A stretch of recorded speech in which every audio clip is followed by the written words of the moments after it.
Good evening, children. I hope you're all well. Tonight's story is called William Tell. Chapter 1. Governor Gessler. William Tell was a hunter who lived long ago in the Swiss Alps. He was a wonderful husband and father and a terrific mountaineer. And he was the best shot with a crossbow in Switzerland. In short, a good man respected by his friends and neighbours. And all Tell wanted was a happy, quiet life with his family. Unfortunately for him, he'd picked the wrong time and place to be born. In those days, the Austrian emperor ruled Switzerland, and his mail-clad soldiers terrorised the Swiss people. They protected the emperor's tax gatherers, who stripped the people of almost everything they had, and those who protested were put in prison or hanged. Their families too, sometimes. Of course, like the rest of the Swiss people, Tell hated the tax gatherers, and some of the things he'd seen the Austrian soldiers doing made him really angry. But he wasn't going to put his family at risk, so, hard as it was for him, Tell kept his feelings to himself and always did his best to stay out of trouble. And that's how things might have stayed if it hadn't been for Gessler. "Who is this Gessler anyway?" Tell asked a neighbour one day. Tell had been hunting up in the mountains for a couple of weeks, and since he had been back in his home village, he'd heard the name Gessler mentioned more than once. He's the new governor, just arrived from Austria," the neighbour whispered, glancing over his shoulder. He's a friend of the emperor, and he's really cruel. He threw a farmer out of his house and took it for himself. He's doubled everybody's taxes, and no one knows what he'll do next." Tell said nothing, but he didn't like the sound of this Gessler at all. Chapter 2. The New Rule. A few days later, Tell decided to go to Altdorf, the nearest town, to buy some provisions. His youngest son, Walter, asked if he could come, and Tell said he could. They set off early, Tell with his crossbow slung over his back and a quiver full of deadly bolts hanging from his belt. When he'd said goodbye to his wife and other sons, he had promised that they would be home by dusk. It was a lovely spring morning, and Tell enjoyed walking with his son through the alpine forests and meadows. But when they arrived in Altdorf, Tell soon felt uneasy. There were dozens of Austrian soldiers in the streets, and the Swiss people, who were out, hurried along, their heads bowed. "Why does everyone look so worried, Father?" Walter asked. "I don't know," said Tell, "but I don't think we'll stay long." They went into the market square where Tell always bought the family's provisions. The stalls were there as usual, but both buyers and sellers were quiet and subdued. Tell and Walter headed for the first stall they wanted, but to get to it they had to pass through an open space in the heart of the square. A tall pole stood at the centre of the space, and perched on top of it was a man's hat, a big, expensive-looking hat decorated with peacock feathers. A couple of Austrian soldiers were standing by the pole, leaning on their pikes, which are long spears, talking to each other, watching Tell and Walter as they approached. Tell thought it was odd for there to be a hat on a pole in the middle of the market square, but he just shrugged his shoulders and decided to ignore it. He took Walter's hand, and they kept right on walking. Suddenly the soldiers shouted and came running after them.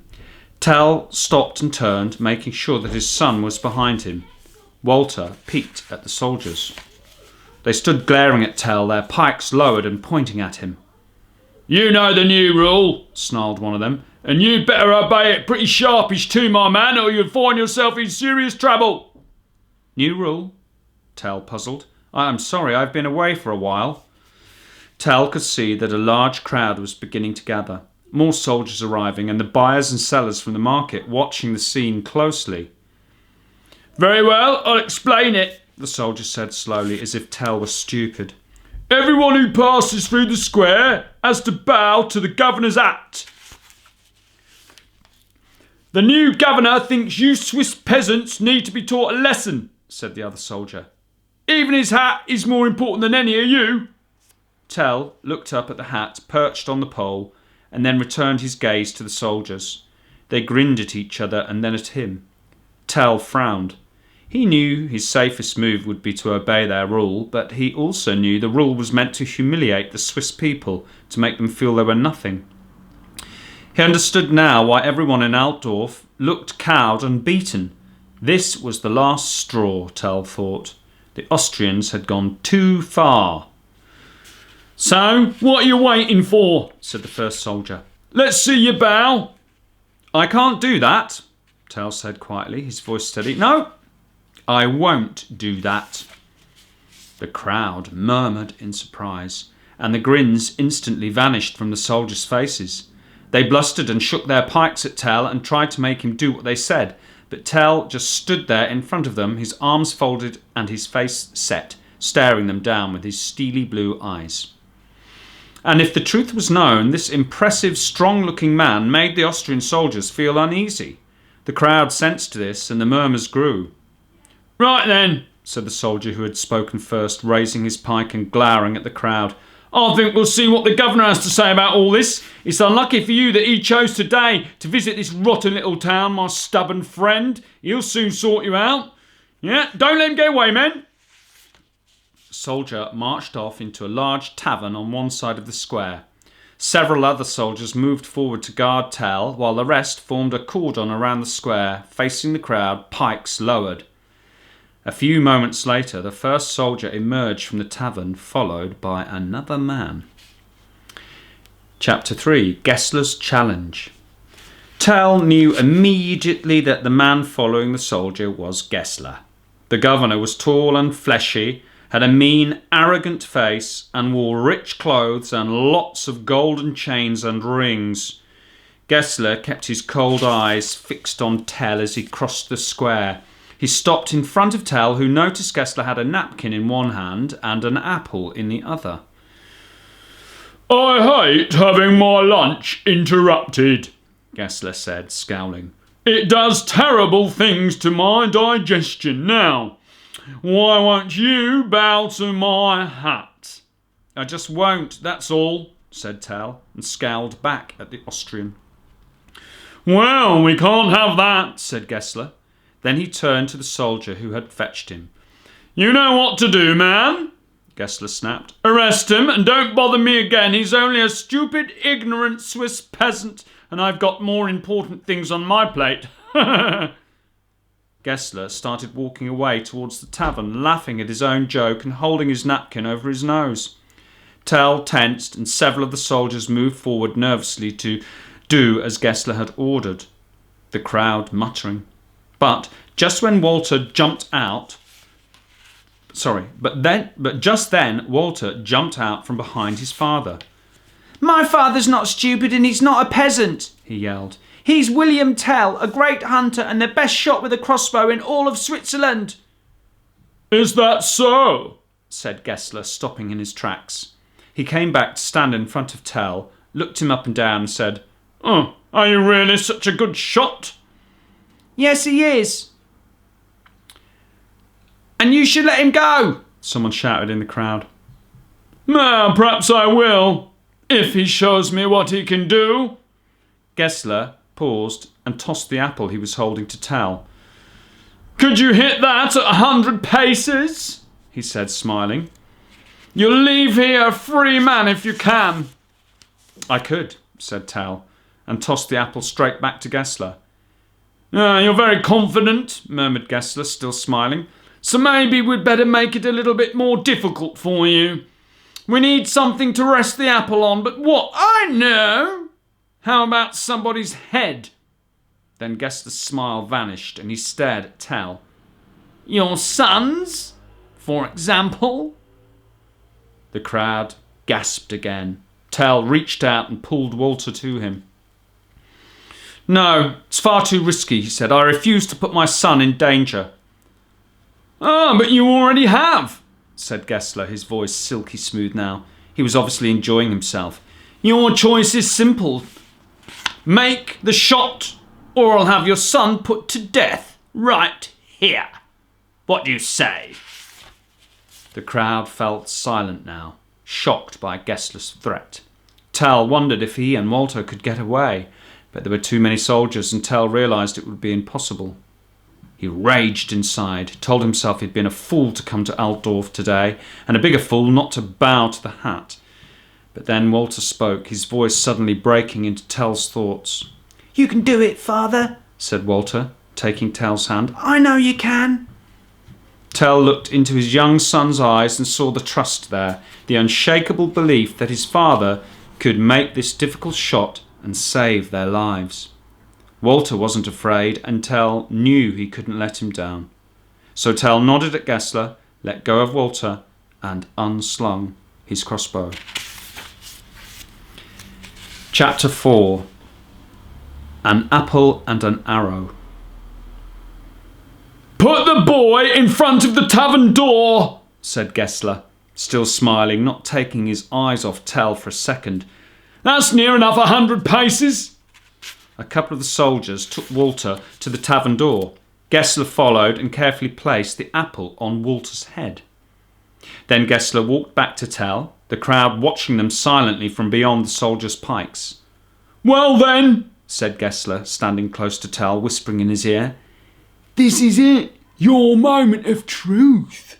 Fire whenever you're ready, peasant." Gessler stood to the side, smirking. Tell looked at him and then took 2 bolts from his quiver. He fitted one in the crossbow and slipped the other into his belt where he could get it more quickly. He raised the crossbow and paused. Tell looked along the bolt and over the cobbles in front of him. The world narrowed to the small figure of Walter in the distance and the even smaller green dot on his son's head. A blood-filled image of what would happen if he fired too low popped into Tell's mind, and he quickly pushed it out again. Walter smiled at his father. Tell took a deep breath, held it, and aimed. And then he breathed out slowly, squeezing the trigger as he did so. Suddenly the crossbow's string twanged, and the sound loud in the hush, and the bolt flew towards Walter, a deadly blur followed by every pair of eyes in the square. Whack! Into the tavern door the bolt shot, the apple exploding in a shower of green and white pieces, and Walter raised his arms in triumph. The crowd exploded too, yelling, cheering, calling out Tell's name. They moved forwards, the soldiers looking even more uneasy and backing off all the while. Walter ran to his father, and Tell fell to his knees to hug his son. "Very touching," sneered Gessler, his smirk gone. "And I suppose it was good shooting, but one thing puzzles me, Tell. Why did you take 2 bolts? "The second was for you, Gessler, if anything had gone wrong," said Tell, angry but deeply relieved. He rose to his feet. "Come on, Walter, let's go." "Not so fast, Tell," snapped Gessler. "You heard him, men. He's just admitted he wanted to assassinate me, the Emperor's governor. Arrest him." If the crowd had been angry before, Gessler's words simply helped to make them furious. There were catcalls and boos, and suddenly things were being thrown at the Austrians, cabbages and eggs and clods of earth, even cobbles. The soldiers pushed back at the crowd, and Tell saw his chance. "Run, Walter!" he yelled. "Into the crowd! They'll take care of you!" Walter didn't need to be told twice. He ducked past the soldiers advancing on his father and dived through the legs of those facing the crowd. At the same time, Tell jumped onto the nearest market stall, quickly fitting the second bolt into his crossbow. He levelled it at the soldiers, who stopped. "You've just signed your own death warrant and that of your family," Gessler snarled, his eyes full of hate. "You won't get out of this square alive, and so long as there is breath in my body, it will be my mission to make sure your whole family is tracked down and killed. I'll do it! Believe me, I will!" "Oh, I believe you, Gessler," said Tell, swinging his crossbow in the governor's direction. "And that's why you leave me with no choice." Tell pulled the trigger for a second time that morning, and the bolt flew straight into the Austrian governor's evil heart. Gessler slumped to the ground and died instantly. The crowd fell silent again for a brief moment, and the soldiers stood looking shocked and confused. And then the crowd roared and surged forward like a great beast, sweeping the hated soldiers away. A few seconds later, the pole and Gessler's hat came crashing down. By the end of that morning, there wasn't a single Austrian soldier left in Altdorf. The people had sent them all packing and revelled in their freedom. Tell had found Walter safe and unharmed, but the people wouldn't let them go home. They carried Tell and his son round on their shoulders, cheering. Eventually, they put Tell on a market stall and he spoke to them. "I've learned something today," said Tell, his strong voice filling the whole square. "I wanted a safe, happy life for my family, but there's only one way to make sure of that. We've brought freedom to one Swiss town. Now we have to bring it to the whole of Switzerland. Down with the Austrians!" The crowd roared again, and soon messengers were hurrying to villages and towns all over Switzerland. It was the beginning of a war of liberation. As Tell stood in the market square of Altdorf with his arm around Walter, he knew there were difficult times ahead. But there was no going back now. The Swiss people did eventually free themselves from the Austrians, and William Tell played a leading part in the long struggle. He is remembered to this day as a hero in Switzerland and all around the world, a simple, honest man who loved his family and who was finally pushed too far by a tyrant. And he is remembered as the man who shot an apple for his country's freedom. There we are. That's the end of that story. I shall see you tomorrow. Good night and God bless.